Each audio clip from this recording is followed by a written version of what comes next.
Hi friends, this is Ravi. Welcome to my YouTube channel once again. दोस्तों, एक बार फिर से आप सभी का स्वागत है रवि सर की इंग्लिश क्लास में। Friends, hello, how are you feeling, how is your life, what's up. मुझे जरूर कमेंट करके बताना how are you feeling today.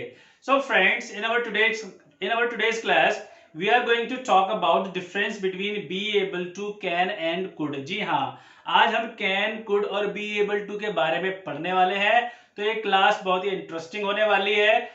तो दोस्तों, चलिए शुरू करते हैं इस वीडियो को। लेकिन वीडियो शुरू करने से पहले जिन लोगों ने मेरे चैनल को सब्सक्राइब नहीं किया है, वो जल्दी से मेरी वीडियो के नीचे वाला रेड कलर का बटन दबाकर चैनल को सब्सक्राइब कर लो।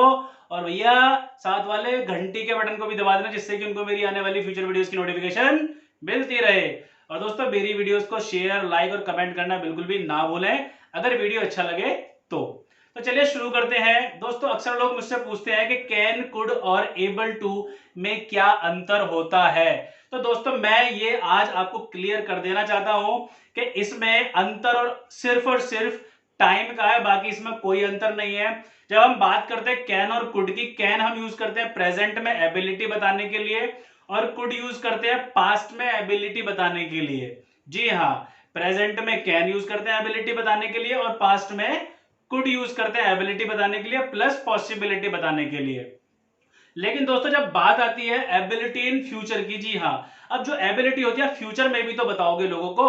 तो दोस्तों, इसी के लिए हम यूज करते हैं बी एबल टू ग्रामर। और ये एक ऐसी ग्रामर है जो आप कैन और कुड को मतलब रिप्लेस कर सकते हो इस ग्रामर की जगह। जी हाँ, आप कैन कुड का कम यूज कर दो, एबल टू का यूज ज्यादा कर दो, क्योंकि हम एबल टू को प्रेजेंट, पास्ट और फ्यूचर तीनों टाइम में यूज कर सकते हैं। जी हाँ, चौंक गए ना, लेकिन ये सच है। तो आप एबल टू ग्रामर को प्रेजेंट में भी यूज कर सकते हो, पास्ट में भी यूज कर सकते हो और फ्यूचर में भी यूज कर सकते हो। लेकिन कैन और कुड के साथ ऐसा बिल्कुल नहीं होता। कैन सिर्फ और सिर्फ प्रेजेंट में यूज होता है एबिलिटी बताने के लिए, और कुड सिर्फ और सिर्फ पास्ट में यूज होता है एबिलिटी बताने के लिए। तो फ्रेंड्स, चलिए इसको थोड़ा अच्छे से समझ लेते हैं। तो आ जाइए आप मेरे पीछे वाले बोर्ड पर, जिस पर मैंने ऑलरेडी सब कुछ मेंशन किया हुआ है। बी एबल टू एबिलिटी के लिए यूज होता है, और एबिलिटी के लिए हम कैन और कुड का यूज करते हैं। कैन यूज होता है प्रेजेंट में और कुड यूज होता है पास्ट में। लेकिन जब बात आती है एबल टू यूज करने की, तो एबल टू हम यूज करते हैं प्रेजेंट, पास्ट और फ्यूचर। चलिए एक एक करके तीनों बॉक्सेस के सेंटेंसेस को समझ लेते हैं, जिससे आप इसको अपने इंग्लिश स्पीकिंग में यूज कर पाए। देखिए दोस्तों, जब बात आती है एबल टू को यूज करने की, तो हम कैन और कुड से भी काफी बातें कर सकते हैं, कैन और कुड से भी कॉन्वर्सेशन कर सकते हैं। लेकिन फ्रेंड्स, हमें एबल टू का यूज भी आना चाहिए, क्योंकि एबल टू भी मॉडर्न इंग्लिश में बहुत ज्यादा यूज होने वाली ग्रामर है। जी हाँ, तो चलिए शुरू करते हैं। बॉक्स नंबर 1, बात करते हैं प्रेजेंट की। प्रेजेंट में हमारे पास तीन सेंटेंस है, I am able to action, you are able to action और he is able to action. अच्छा, मीनिंग बताने की कोई जरूरत नहीं है, क्योंकि मुझे लगता है मीनिंग आपको ऑलरेडी पता है।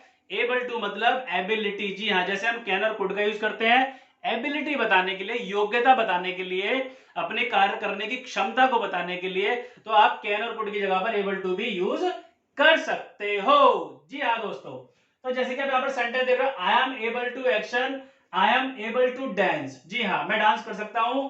आप बोल सकते हो आई कैन डांस, आप उसकी जगह ये भी बोल सकते हो I am able to dance. दूसरा है हमारा you are able to action, you are able to read English book. आप इंग्लिश बुक रीड कर सकते हो, मतलब you can read English book. तो आप कैन की जगह पर एबल टू का यूज कर सकते हो। सिंपल है इसको यूज करना, बहुत ही ज्यादा। इसके बाद है he is able to action, he is able to play cricket. वह क्रिकेट खेल सकता है, मतलब ही कैन प्ले क्रिकेट। पर हमें कैन और कुड यूज नहीं करना है, हम यूज करेंगे सिर्फ और सिर्फ बी एबल टू, क्योंकि आज की हमारी क्लास है बी एबल टू की। ठीक है दोस्तों, अब बात आती है हमारे पास्ट वाले बॉक्स पर। तो जैसे प्रेजेंट में हम इज एम आर का यूज करते हैं, पास्ट में हमें यूज करना है वाज और वर। जी हाँ, I was able to action, you were able to action और he was able to action, मतलब आई कुड, यू कुड और ही कुड। ठीक है दोस्तों, पर क्योंकि हमें कुड नहीं लगाना है, हमें सिर्फ और सिर्फ यूज करना है एबल टू। तो पास्ट में एग्जांपल देखिए, I was able to help him, मैं उसकी मदद कर सकता था, it means I could help him.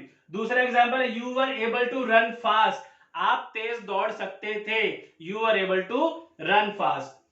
Policeman was able to catch the thief, policeman चोर को पकड़ सकता था, मतलब he was able to catch. तो दोस्तों अब बात करते हैं हमारे थर्ड बॉक्स की, जो है फ्यूचर। जी हाँ, फ्यूचर। जब बात आती है फ्यूचर की, तो फ्यूचर में I will be able to action, you will be able to action और he will be able to action. जी हाँ, 3 सेंटेंसेस है। अब जैसे कि मैंने आपको स्टार्टिंग में ही बता दिया, कैन और कुड सिर्फ प्रेजेंट और पास्ट में यूज होंगे, लेकिन जो हमारा एबल टू है ये प्रेजेंट में भी यूज होगा, पास्ट में भी यूज होगा और फ्यूचर में भी यूज होगा। तो जैसे कि आप देख रहे हो, I will be able to action, मैं कर पाऊंगा या कर सकूंगा, मतलब I will be able to prepare food, मैं खाना बना पाऊंगा या खाना बना सकूंगा। You will be able to speak English, आप इंग्लिश बोल पाओगे या आप इंग्लिश बोल सकोगे। और थर्ड है हमारा he will be able to type fast, वह जल्दी जल्दी टाइपिंग कर पाएगा। ठीक है दोस्तों, देखिए बहुत ही सिंपल है इसको यूज करना। तो आज से पहले आपने सिर्फ और सिर्फ कैन और कुड का यूज किया है इंग्लिश बोलने में, लेकिन मैं आपको आज एडवाइस दे रहा हूं, ठीक है, आप एबल टू का यूज करना स्टार्ट कर दीजिए, क्योंकि मॉडर्न इंग्लिश में एबल टू का यूज बहुत ज्यादा हो रहा है और ज्यादातर लोग इसको नहीं सिखाते हैं, मतलब ज्यादातर टीचर्स को नहीं पढ़ाते हैं, क्योंकि उनको लगता है कि आप कैन और कुड से स्पीकिंग कर सकते हो। नहीं मेरे दोस्तों, देखिए हमें एबिलिटी फ्यूचर में भी यूज करनी आनी चाहिए। तो मैं जैसे कि मैं स्टार्टिंग में सबको बता देता हूं कि भैया मेरी हर क्लास इंटरेस्टिंग होती है और मैं एक पॉइंट क्लियर करके चलता हूं। तो दोस्तों अब बात करते हैं इसका नेगेटिव रिप्लाई करने की। तो इसका नेगेटिव रिप्लाई करना बहुत ही आसान है, मतलब अगर आप चाहते हो कि आपको कुछ मना करना है तो आपको सिर्फ और सिर्फ एबल का अनेबल करना है, बाकी कुछ नहीं करना। जी हाँ दोस्तों, है ना कितना सिंपल। बस जहां पर भी आपने एबल लगाया है आप वहां पर अनेबल लगा दीजिए, ये सेंटेंस आपका ऑटोमेटिकली नेगेटिव बन जाएगा। फॉर एग्जाम्पल जैसे कि आपका पहला सेंटेंस है I am able to dance, अब आप इसमें एबल की जगह अनेबल लगा दीजिए तो ये नेगेटिव हो जाएगा, I am unable to dance. You are able to read English book, you are unable to read English book. He is able to play cricket, he is unable to play cricket. और ऐसा आप सारे sentences में कर सकते हो। तो friends ये थी हमारी आज की बहुत ही सिंपल सी क्लास, एबल टू की क्लास। तो मैं आपको इस वीडियो का कंक्लूजन दे देता हूं। प्रेजेंट में एबिलिटी के लिए कैन यूज होता है, पास्ट में कुड यूज होता है और फ्यूचर में यूज होता है able to, plus able to आप प्रेजेंट और पास्ट में भी यूज कर सकते हो। So friend this was the class for today. उम्मीद करता हूं क्लास आपको अच्छे से समझ में आई होगी। अगर फिर भी कोई डाउट हो, कोई कंफ्यूजन हो, मुझे ईमेल कीजिए, मेरी वीडियो के नीचे कमेंट कीजिए। I'll try to solve out your problem. So friend, this was the class. Nice meeting you. Take care of yourself. See you in the next video. Till then, have a nice day.